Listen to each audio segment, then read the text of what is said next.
에베소서 4장 31절부터 5장 2절까지 제가 읽겠습니다. 너희는 모든 악독과 노함과 분냄과 떠드는 것과 회방하는 것을 모든 악의와 함께 버리고 서로 인자하게 하며 불쌍히 여기며 서로 용서하기를 하나님이 그리스도 안에서 너희를 용서하심과 같이 하라. 그러므로 사랑을 입은 자녀같이 너희는 하나님을 본받는 자가 되고 그리스도께서 너희를 사랑하신 것 같이 너희도 사랑 가운데서 행하라. 그는 우리를 위하여 자신을 버리사 향기로운 제물과 생축으로 하나님께 드리셨느니라. 지금 우리는 그리스도 안에서 우리가 입게 된 새 사람의 모습을 살피고 있습니다. 우리는 주님으로부터 이 진리를 배웠어요. 이 진리는 무엇이냐면 우리가 옛사람을 벗어버렸고 새 사람을 입었다는 이 진리예요. 그렇다면 우리가 예수님을 믿고 그리스도 안에 있게 됨으로써 입게 된 새 사람은 어떠한 사람인가? 제가 새 사람의 두 가지 특징을 말씀드렸습니다.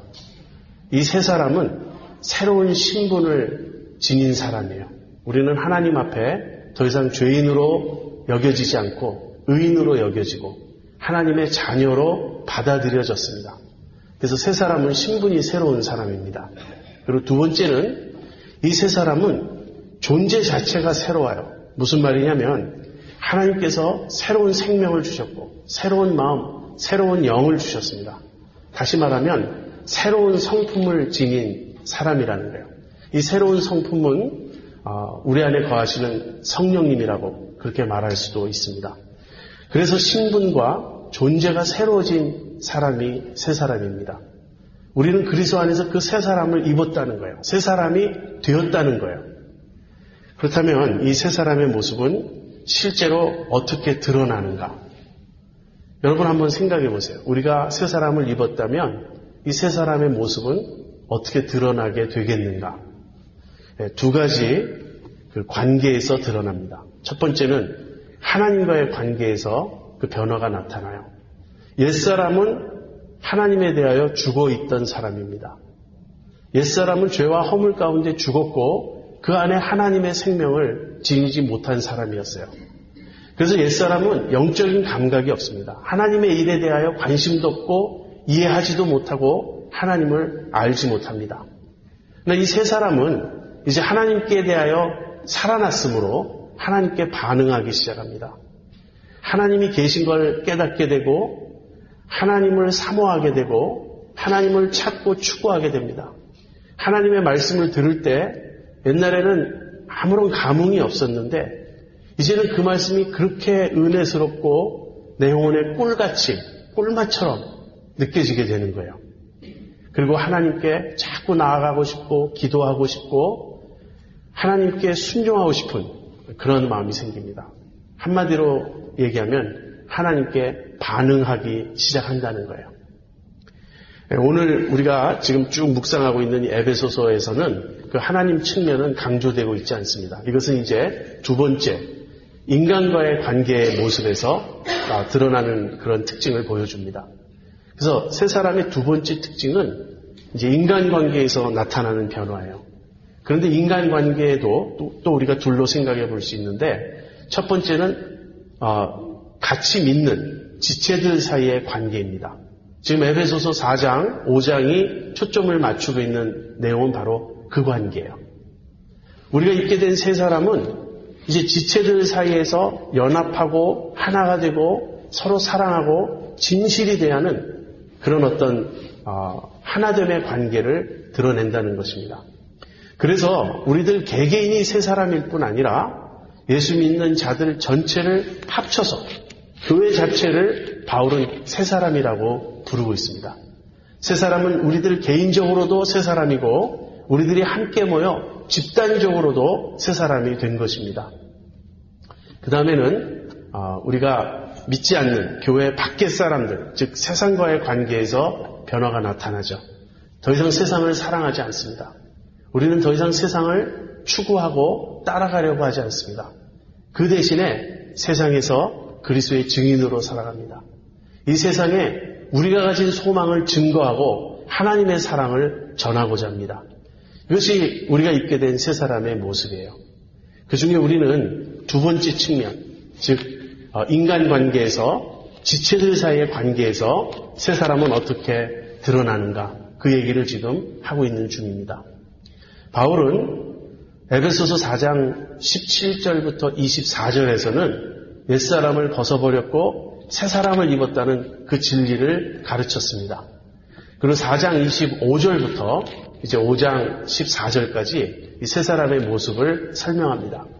세 사람의 모습은 크게 세 가지로 요약할 수 있다고 제가 말씀드렸어요.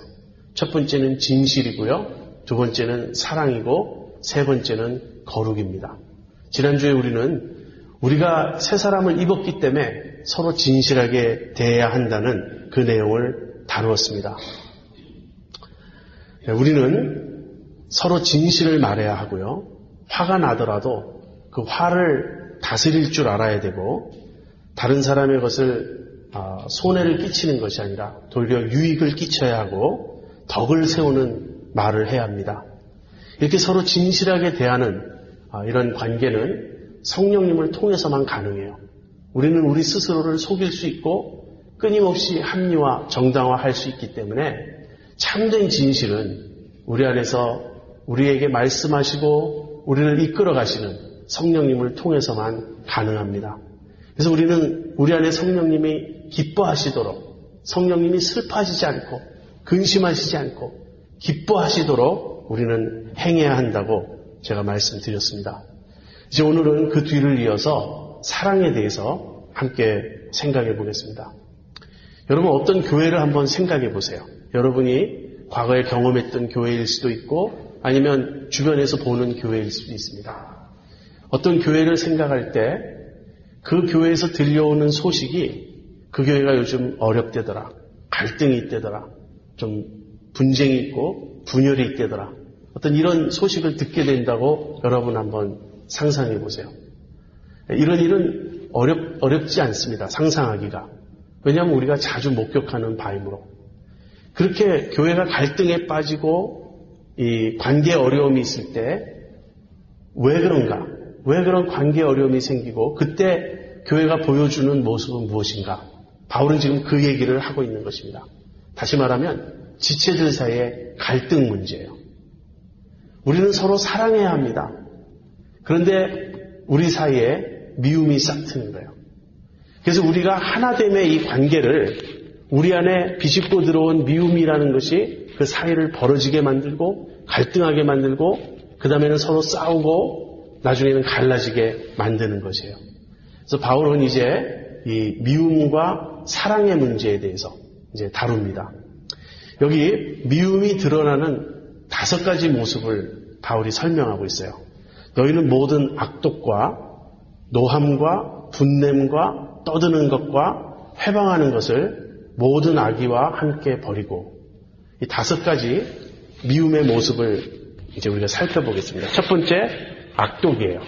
너희는 악독을 버려라, 이 말을 하는데, 악독이란 뭐냐면요, 한마디로 원한이에요. 내 마음에 상처받은 감정, 어떤 영어로 얘기하면 bitterness, resentment, 원한, 어떤 섭섭함, 상처, 이런 것입니다. 그런데 그것을 오래 품고 있는 모습이에요.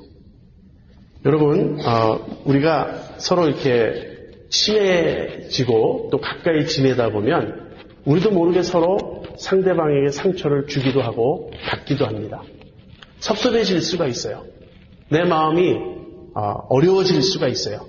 근데 그때 그것을 빨리 풀어버리지 않고 내가 그것을 품고 있는 것입니다. 그래서 상처를 품고 있는 것, 원한을 품고 있는 것, 이것이 악독이에요. 이것을 계속 품고 있으면 어떻게 되죠? 우리 속에 이 쓴뿌리가 나는 거예요. 그래서 부정적이고 비판적이고 냉소적인 태도를 우리가 취하게 됩니다. 어떤 사람하고 이야기를 하는데 이제 우리가 제3자에 대해서 얘기를 하게 됐어요. 근데 그 사람이 갑자기 그 제3자에 대해서 굉장히 격렬한 그런 어떤 감정, 분노, 미움을 보일 때가 있습니다. 우리는 깜짝 놀라요. 왜 그렇게 섭섭하냐고, 왜 그렇게 마음에 상처를 받았냐고. 그러면 과거에 있었던 일을 이야기합니다. 그것이 해결되지 않은 거예요. 그때 그 사람이 나에게 무례하게 행했다. 그 사람이 나를 업신여겼다. 그 사람이 나를 모욕했다. 함부로 말했다. 뭐 이런 부딪힘 상처 때문에 우리가 그 원한을 품고 있는 것입니다. 이것이 악독이에요. 그 다음에는 노함과 분냄이라는 말이 나오는데 이 둘은 거의 동의어입니다. 그래서 이 둘을 이렇게 엄격히 구분해서 취급할 필요는 없습니다. 노함이라는 것은요, 화를 밖으로 드러내는 거예요. 상처를 받으면 어떻게 되죠? 그것을 밖으로 이렇게 반응하는 거죠. 표현하는 거예요. 화를 내는 겁니다. 반면에 분냄이라는 것은 품고 있는 거예요. 그러니까 폭발하는 화가 노함이라면 품고 있는 화가 분냄이에요. 사람들은 기질적으로 다르게 반응하죠. 어떤 사람은 순간적으로 반응하는 사람이 있고 어떤 사람은 표내지 않습니다. 문제는 표를 내던 안 내던 그 속에 화가 있다는 거예요. 내 속에 앵거가 있습니다. 내 속에 분함이 있고 노함이 있고 이것을 내가 품고 있는 거예요. 어떤 사람은 폭발시키고 어떤 사람은 품고 있고 그 차이는 있지만 그 다음에 떠드는 것. 이 떠드는 것은 고함치며 싸우는 모습입니다. 드디어 이렇게 노를 품고 있다가 또는 노를 이렇게 자꾸 발설하다가 이것이 커지는 모습이죠. 교회 안에서도 얼마든지 삿대질하고 싸울 수 있습니다. 전혀 새로운 얼굴을 우리가 볼 수도 있어요. 우리가 교회 안에서 참 예의 바르지 않습니까? 서로 존중하는 태도를 취하고 그런데 관계가 나빠지고 막 이 사이가 불편해지고 싸우게 되면요. 옛 모습이 막 나올 수 있어요. 그래서 말이 갑자기 험해지고 심지어는 반말도 하게 되고 심지어는 막 쌍소리까지도 할 수가 있는 것입니다. 이쯤 되면은 여기가 이제 교회인지 세상인지 알 수 없죠. 그 다음 단계는 회방하는 것입니다. 이 회방하는 단계는 한마디로 말을 이제는 진짜 모욕적인 언사를 쓰는 거예요. 상대방의 마음에 가장 잔인하게 아픔을 주기 위해서 상대방을 공격하고 찌르고 정말 모욕을 주고 상처를 주는 그런 말을 하는 겁니다. 심지어는 저주하는 말까지 할 수 있어요. 이 회방이라는 말은 원래 신성모독한다는 뜻이 있습니다. 그러나 여기서는 지금 이 회방이라는 말을 인간관계에 적용하고 있기 때문에 하나님에 대해서 함부로 말하는 게 아니라 그 상대방에 대해서 우리가 함부로 말하는 것입니다. 이런 걸 버리라는 거예요. 그런데 이것은 우리가 조금 주의 깊게 살펴보면 단계적으로 발전하는 것을 알 수 있어요. 여러분 제가 이미 설명한 내용을 들으시면서 이것이 단계적으로 발전하는 모습이구나 눈치채셨을 겁니다. 먼저 원한에서 출발해요. 그 원한이라는 것은 작은 충돌일 수도 있습니다. 아무튼 우리가 같이 살다 보면 같이 지내다 보면 언제나 부딪힘은 있게 마련이에요. 부모 자녀 관계에서도 부딪힘이 많죠. 네, 서로 생각이 다르고 뜻이 다르고 원하는 바가 달라요. 그래서 서로 인격적으로 존중하면서 사랑 가운데 화목하게 지내려고 노력하지 않으면 이 사이좋고 화목한 것은 정말 많은 노력을 들여서 이루어내야 될 관계의 모습이지 절대로 저절로 이루어지는 것은 아니라는 거예요. 부부관계도 마찬가지예요. 부모 자녀 사이에도 계속 부딪힘이 있고 특별히 아이들이 이제 부모로부터 독립하려고 이 변화되어가는 그 시기인 티네이저 때, 사춘기 때 부모는 아이들의 변하는 모습에 너무나 놀랍니다. 왜냐하면 아이들은 이제 부모의 슬하에서 점차 독립을 해야 되기 때문에 모습이 바뀌는 거예요. 근데 그때 많은 부딪힘, 많은 갈등, 아픔이 있죠. 부부관계도 마찬가지입니다. 어떤 사람은 부부관계는 칼로 물베기 이렇게 말하는데 그 칼은 기적의 칼이에요. 물도 갈라요. 정말 부부관계도 어려워집니다. 그래서 그렇게 충돌하지 않습니까? 근데 왜 그렇죠? 왜 그렇게 우리가 갈등하고 충돌하죠? 절대 처음부터 큰일 때문에 그러지 않아요. 우리 서로 사랑하는 관계인데 처음에 그냥 큰 일을 그 사람에게 아주 배반적인, 배신적인 그런 행동을 할까요? 그렇지 않죠. 처음에 작은 일에서 시작합니다. 그래서 우리는 말 한마디에 상처받고 표정 하나에서 섭섭함을 느끼고 어떤 작은 문제에 부딪혀서 갈등하게 됩니다.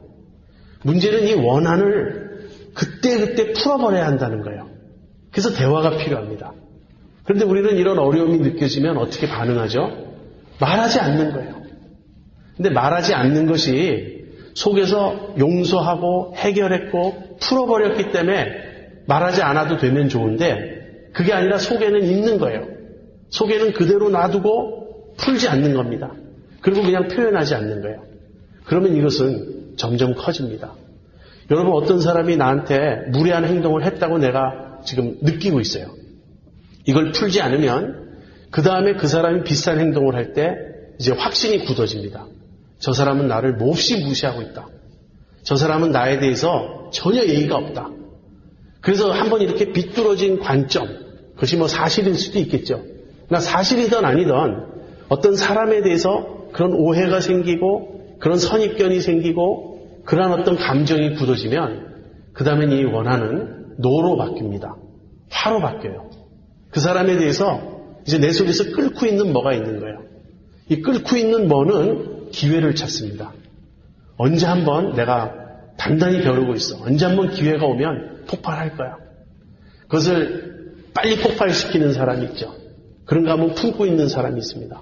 그러나 언젠가는 터집니다. 그래서 터져서 느닷없이 막 싸우고 큰 소리가 나고 그냥 감정을 폭발시켜버려요. 그것이 떠드는 것이에요. 그러다가 사이가 정말 나빠지면 해서는 안 될 말까지 우리가 막 하게 됩니다. 어찌 보면 이 세상보다, 그러니까 사회보다, 교회 밖보다 교회에서 일어나는 갈등이 더 어려워요. 왜냐하면 우리는 문제가 생길 때 그 문제를 솔직하게 표현하지 않기 때문에 그래요. 교회에서는 용서해야 된다든지 그 정도는 참아야 된다든지 악을 악으로 갚지 말고 선으로 악을 이겨야 된다든지 하는 이런 가르침을 우리가 배우다 보니까 겉으로 해결된 것처럼 행동하는 거예요. 실제 속은 그렇지 않은데. 그래서 더 많이 곪습니다. 더 많이 축적되고 더 사이가 힘들어지는 거예요. 흔히들 그런 말 하죠. 믿지 않는 사람끼리는 오히려 뭐 술 한잔 하면서 풀어버릴 수 있는데 오히려 교회에서는 그런 일이 더 힘들다고. 우리도 모르게 위선자가 되는 겁니다. 속은 그렇지 않은데 겉으로는 다르게 우리가 표현하기 때문이에요. 이것이 우리 사이에 벌어지는 갈등, 미움의 모습인 것입니다. 여러분, 지금 바울이 과장하고 있는 것일까요? 이것은 에베소 교회만의 문제일까요? 저는 아니라고 생각해요. 정도의 차이는 있지만 어느 교회든지 이 모습은 다 있습니다. 우리 가운데서도 충분히 있을 수 있고요. 이러한 미움은 그 뿌리가 어디에 있을까요? 여기 이 5가지를 말한 후에 모든 악독, 노함, 분냄, 떠드는 것, 회방하는 것을 모든 악의와 함께 버리고 바울은 이렇게 말합니다. 이 모든 것의 뿌리는 무엇이냐면 악의라는 거예요. 악의. 악의가 뭐죠? 악의는 선의에 반대되는 것입니다. 선의라는 말은 다른 사람을 향하여 내가 사랑하고자 하는 자세를 품는 거예요. 내가 당신을 위해서 내가 이렇게 하겠습니다. 나는 당신의 편입니다. 당신을 서포트하겠습니다. 난 당신을 사랑하겠습니다. 이것이 선의예요. 선의의 반대가 악의입니다. 이 악의는 뭐죠? 이게 바로 죄인 거예요. 우리가 성령으로 충만하지 않으면 우리는 자기중심적인 존재가 됩니다. 그리고 자기중심적인 존재가 되어 있는 한 우리 속에는 그 죄가, 자기중심성이라고 하는 그 죄가 우리 속에 작용을 해요. 그래서 인간의 자연스러운 상태는 무엇인가? 다시 말해서 그 비자연스러운, 부자연스러운 상태와 반대되는 차원이 아니고 초자연적인 상태와 반대되는 의미에서의 자연적인 상태는 무엇인가? 이 초자연적인 상태라는 것은 성령 충만한 상태를 말합니다. 초자연적인 능력, 하나님의 능력, 성령의 능력이 우리 안에 역사해서 자꾸 안으로 굽어지고 자기중심적이 되어가는 이 성향을 우리가 이기고 선의를 품고 사랑을 하려고 그러고 마음을 열고 이것이 초자연적인 상태예요. 이것이 성령 충만한 상태입니다. 근데 우리가 이 초자연적인 상태로 믿음으로 가지 않으면 그냥 우리의 본연의 자세, 우리 마음의 어떤 자연스러운 상태는 무엇이냐면 안으로 굽어들고 이기적이 되고 자기중심적이 되는 것입니다. 이 자기중심적인 이 상태는 결국 상대방보다는 나를 위하게 되는 거예요. 내가 기준이 되고 내가 중심이 되는 것입니다.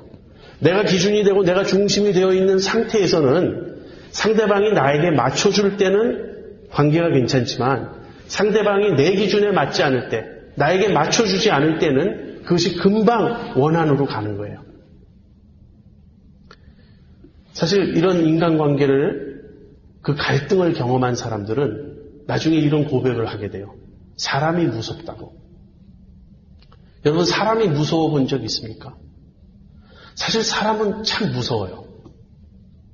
우리가 가장 많은 상처를 받는 그 대상은 사람이에요. 우리가 짐승을 키우다가 짐승에게 상처받는 사람 보았습니까? 때때로 개가 물 수도 있습니다. 사람을. 소가 들이받을 수도 있습니다. 그러나 그런 물리적인 이 상해를 당하는 것, 그것은 우리가 운이 나빴다고 생각하죠, 보통. 사람으로부터 우리가 공격당하고 사람으로부터 그 사람이 나를 향해서 악의를 품고 있다는 이 사실을 느낄 때 우리는 정말 오싹해집니다. 근데 우리도 마찬가지인 거예요. 우리도 너무나 많은 사람을 내 잣대로 판단하고 자기중심적인 관점으로 보고 대합니다. 이것이 악의인 거예요. 그래서 우리 속에 악의가 있습니다. 미움이 있어요. 사랑하지 않고 미워하려고 그러고 공격적이 되고, 최근에 한국에서 연예인들이 자살하고 그런 이유 중에 하나가 악성 댓글이라고 이제 많은 논란이 있죠. 악플이라고 그럽니다. 리플다는 것을, 악하게 리플다는 걸 악플이라고 그러죠. 이 악플의 문제가 굉장히 이제 심각하죠. 여러분들도 인터넷 들어가서 그런 댓글들을 읽어보시면 느끼셨을 겁니다. 얼마나 악합니까? 그 인간의 마음속에서 타인을 향하여 저주하고 공격하고 욕하고 비난하고, 그것도 잘 모르면서 자기 속에 있는 온갖 쓰레기, 더러운 그 악을 마구 퍼뜨리는 거예요. 정말 인간이 싫어요. 인간이 미워요. 인간이 무서워요. 이 악의가 우리 가운데 있습니다. 이건 옛사람의 습관이에요. 옛사람의 모습이에요. 옛사람의 굳어진 패턴이에요. 이것을 버리라는 거예요. 너희 안에 미움이 있다. 그 미움의 뿌리는 자기중심적인 그런 악의다. 이 모든 것을 너희는 벗어버려라. 옛사람의 모습 중에 미움이라고 하는 이 모습을 벗어버려라. 자, 그러면 어떻게 해야 합니까? 반대로 이제 사랑을 입으라는 거예요. 우리가 입은 새 사람은 사랑이라는 거예요. 그래서 이제 사랑을 이야기합니다. 그 사랑은 세 가지로 설명되고 있어요. 32절에 서로 인자하게 하며 불쌍히 여기며 서로 용서하기를 하나님이 그리스도 안에서 너희를 용서하심과 같이 하라. 인자히 대하라. 불쌍히 여기라. 용서하라. 이 세 가지입니다. 자, 인자하게 대하는 것은 무엇을 의미하는가? 이 인자하게 대한다는 말은요, 영어로는 친절이라고 번역되어 있어요. kindness라고 번역되어 있습니다. 이것이 선의입니다. 악의와 반대되는 것이에요. 우리가 상대방에 대해서 그 사람을 위하고자 하는 마음이 선이라면 그 사람을 위하고자 하지 않고 내가 나를 위하고자 하면서 그 사람을 나에게 맞추려고 할 때 이것이 악의고 이것이 문제의 원인이라면 이걸 뒤집어서 상대방에게 맞춰주려고 그러고 상대방을 위하려고 하고, 이것이 선의예요. 이것이 인자하게 여기는 것입니다. 에베소서 2장 7절에 보면 하나님께서 우리를, 죄인된 우리를 긍휼히 여기셨다. 이 긍휼히 여겼다는 그 표현이, 이 자비를 베푸셨다는 이 표현이 이 같은 원어고요. 누가복음 6장 35절에 보면 하나님은 은혜를 모르는 자와 악한 자에게도 인자를 베푸신다. 거기서도 똑같은 단어가 나오고 있습니다. 재밌는 것은 이 인자함이라는 이 헬라어 원어가 크레스투스라는 단어예요. 예수님, 그리스도는 크리스토스입니다. 그 I와 E의 그 차이예요. 모음 하나의 차이로 단어가 아주 비슷합니다. 그래서 우리에게는 특별히 인자하게 대한다는 말이 우리에게는 친근감을 불러일으켜요. 아, 예수님처럼 대하는 거구나. 그렇게 이해하시면 됩니다. 우리가 서로 인자하게 대하는 것입니다. 이것이 문제의 어떤 두 길 중에 다른 길을 가는 거예요. 악을 행하는 자는, 악을 쫓아가는 자는 미움의 길을 가는 거고요. 이 선의를 택하는, 서로 인자하게 대하고 그 사람을 불쌍히 여기고 그 사람을 위하고자 하는 이 길을 가게 되는 것이 이제 사랑의 길이라는 겁니다. 그래서 처음에 우리는 인자하게 서로 대해야 되겠습니다. 여러분, 주변에서 인자한 분을 여러분 아세요? 어떤 사람을 생각하면 그분 참 인자하다. 네. 제 고민이 그거예요. 제가 어느 모임회를 갔는데 어떤 분이 이제 나중에 저한테 그런 표현을 했어요. 저를 굉장히 보고 싶었다고. 저를 굉장히 만나보고 싶었다고. 근데 막상 보니까 가까이 가기가 조금 불편했다고. 예. 그건 제 본심이 아니고요. 저의 시꺼먼 눈썹 때문입니다. 저는 인자한 사람이 되고 싶어요. 인자한 사람은 친근한 사람입니다. 쉽게 접근할 수 있는 사람. 그 옆에 가까이 갈 수 있는 사람. 한번 이런 생각을 해보세요. 저 사람에게 내가 어떤 부탁을 하는 것이 얼마나 쉬운가. 어떤 사람은 부탁하기가 참 쉬운 사람이 있어요. 물론 이런 전제를 달고 합니다. 거절해도 괜찮습니다. 그냥 한번 제가 여쭤보는 겁니다. 이런 부탁을 드려도 될까요? 근데 어떤 사람에게는 그 말 자체를 꺼내기가 힘들어요. 꺼냈다가 내가 상처받으면 어떡하나. 여러분, 우리는 서로 인자하게 대해야 됩니다. 그 다음에는 불쌍히 여기라는 거예요. 이 불쌍히 여긴다는 것은 상대방이 결점과 흠이 많은 사람이라는 것을 이해해 주라는 거예요. 여러분, 자기를 아는 사람은 남을 불쌍히 여깁니다. 왜 그렇죠? 나에게도 결점이 있으니까. 우리가 남을 불쌍히 여기지 않는 이유는요, 우리도 모르게 교만해져 있기 때문이에요. 마치 나는 완벽한 듯이, 나는 모든 것을 다 잘하는 듯이 그런 상태에 있으면 다른 사람의 잘못에 대해서 우리가 아주 냉혹해집니다. 준엄해집니다. 소위 말하는 의분을 쉽게 터뜨리면서 마치 자기는 절대 안 그럴 것처럼 행동합니다. 그러나 똑같은 잘못을 자기가 저질러 보세요. 갑자기 우리는 마음이 가난해지고 이해심이 생기고 우리는 그 사람을 불쌍히 여기게 돼요. 그래서 인자하게 여기고 그 다음 단계는 불쌍히 여기고, 여러분이 생각하는 아름다운 모임, 이상적인 공동체는 어떤 것입니까? 그것은 다 훌륭한 사람들이 모인 그런 모임입니까? 그런 데는 없어요. 그런 게 아니고 결점투성이, 흠투성이인 사람들이 모여서 서로 인자하게 대하고 불쌍히 여겨줄 때 그 공동체가 아름다운 공동체가 되는 거예요. 근데 제일 중요한 것은 세 번째입니다. 용서하라요. 용서하라. 내 마음에 상대방을 향하여 선의를 품고 친절하게 대하려고 그러고, 그 다음에 상대방의 문제나 여러 연약한 점들을 불쌍히 여기고, 이것이 테스트되는, 정말 그런가가 시험되는 단계는 용서의 단계입니다. 그 사람이 나에게 실수했을 때, 그 사람이 나를 공격했을 때, 그 사람이 나에게 잘못을 범했을 때 나는 어떻게 하느냐는 거예요. 그냥 일반적으로 불쌍히 여기는 마음 정도가 아니고, 내가 상처받았을 때, 내가 공격받았을 때 나는 상대방을 용서할 수 있겠는가. 우리는 무한히 용서받아야 될 존재고요, 우리는 무한히 용서해야 될 존재들입니다. 그래서 용서하라요. 앞부분에 그런 너희의 모든 미움을 모든 악의와 함께 벗어버려라 이렇게 말했죠. 그 다음 뒷부분에서 말하는 것은 그 모든 것의 해결책은 결국 용서다. 상대방을 향하여 뾰족한 마음을 품지 말고 용서하라. 용서하라. 왜 우리가 그래야 되죠? 왜 우리가 용서해야 되죠? 바울은 두 가지 이유를 제시합니다. 첫 번째는요, 하나님께서 우리를 용서하셨기 때문이에요. 서로 용서하기를 하나님이 그리스도 안에서 너희를 용서하신 것과 같이 하라. 우리가 용서받았기 때문에.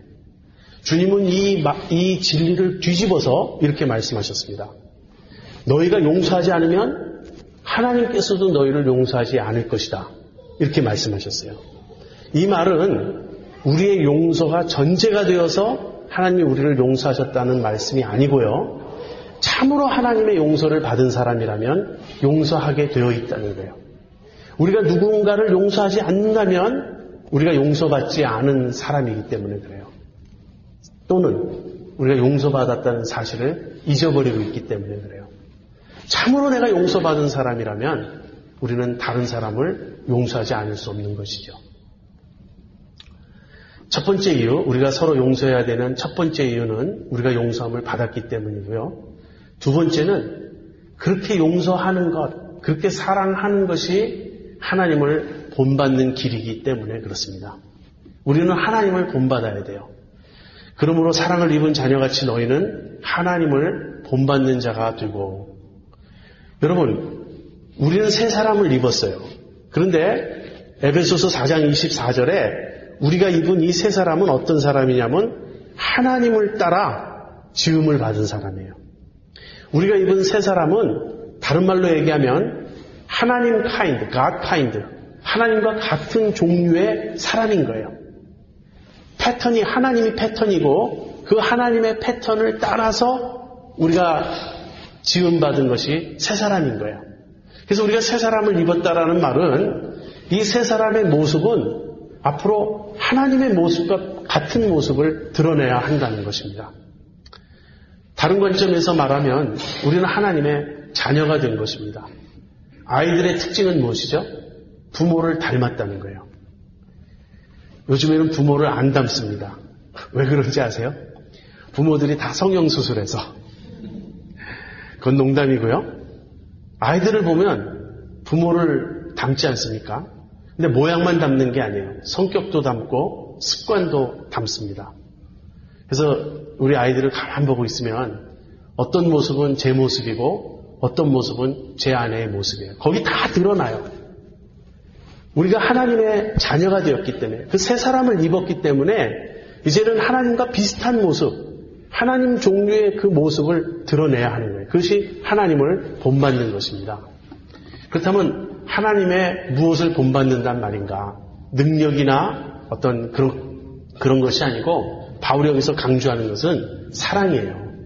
하나님이 너희를 용서하시지 않았는가? 하나님이 너희를 사랑하시지 않았는가? 너희들은 사랑을 입은 자녀가 아닌가? 너희는 새 사람이 아닌가? 그러므로 하나님의 그 용서하심, 하나님의 그 사랑을 너희도 본받아야 된다. 바울은 이렇게 말하고 있습니다. 그렇다면 우리는 이렇게 질문하게 돼요. 하나님의 사랑은 어떻게 드러났는가? 바로 그리스도께서 하나님의 사랑을 보여주셨죠. 그래서 2절, 그리스도께서 너희를 사랑하신 것 같이 너희도 사랑 가운데서 행하라. 그는 우리를 위하여 자신을 버리사 향기로운 제물과 생축으로 하나님께 드리셨느니라. 사실 하나님을 본받는다는 말과 그리스도를 본받는다는 말은 같은 뜻입니다. 신약에 보면 그리스도를 본받으라 또는 본받는다 이런 표현이 훨씬 더 많이 나오고 하나님을 본받는다는 말은 여기뿐입니다. 그렇지만 그리스도가 하나님의 형상이므로 그리스도가 우리에게 오셔서 하나님의 어떤 분이신지를 보여주셨기 때문에 우리는 그리스도를 본받음으로 하나님을 본받는 것이 되는 것이에요. 그렇다면 그리스도가 우리를 위하여 무엇을 하셨죠? 다시 말하면 희생을 했다는 것이에요. 그는 우리를 위하여 자신을 버리사 향기로운 제물과 생축으로 하나님께 드리셨느니라. 그리스도의 십자가 죽음이 하나님께 드려진 제사였다는 거예요. 그리고 하나님께 드려진 그 희생의 제사를 하나님은 향기로운 제사로 받으셨다는 거예요. 그리스도의 희생이 하나님 보시기에 너무 아름답고 향기로운 것이었다는 거예요. 그것을 본받으라는 거예요. 여러분, 우리 인간관계에서 우리가 가지고 있는 어떤 원칙이 있습니다. 우리가 가지고 있는 어떤 기준이 있어요. 그것은 공평입니다. 당신이 나한테 50을 행하면 나도 당신에게 50을 행하겠소. 또는 내가 당신에게 70을 베풀었으니 당신도 나에게 70을 베푸시오. 우리는 이 공평이라는 자를 가지고 서로를 대하려고 합니다. 그런데 이 공평이라는 자는요, 너무나 서로 달라요. 동업하다가 깨어진 관계를 들어보면 나는 분명히 50대 50으로 저 사람에게 했는데 저 사람은 내가 더 많이 가졌다고 합니다. 이렇게 한쪽에서 설명을 해요. 다른 쪽 말 들어보면 뭐요? 저 사람이 50과 50으로 나눴다고요? 자기가 70 갖고 나에게 30 줬습니다. 어떻게 그것이 50, 50입니까? 이렇게 나오지 않습니까? 왜 그렇죠? 자기가 가진 공평에 잘하는 것이 다 사람마다 달라요. 우린 자기중심적이기 때문에 자기에게 아무래도 유리하게 모든 상황을 해석하는 거죠. 주님이 우리에게 보여주신 본은 공평이 아닙니다. 희생이에요. 더 나가라는 거예요. 저 사람과 나 사이에 공평하게 모든 걸 하자가 아니고 그 사람을 위해서 내가 희생하라. 그것이 주님이 우리에게 보여주신 사랑의 본이며 기준인 것입니다. 여러분, 부모가 자녀를 사랑할 때 공평의 원칙으로 자녀를 사랑하는 부모님 보셨습니까? 내가 너 잘할 때 어려서부터 지금까지 이만큼 돈을 썼다. 이제 내 노후에 너가 그거 다 갚아야 된다. 이러는 부모님 보셨습니까?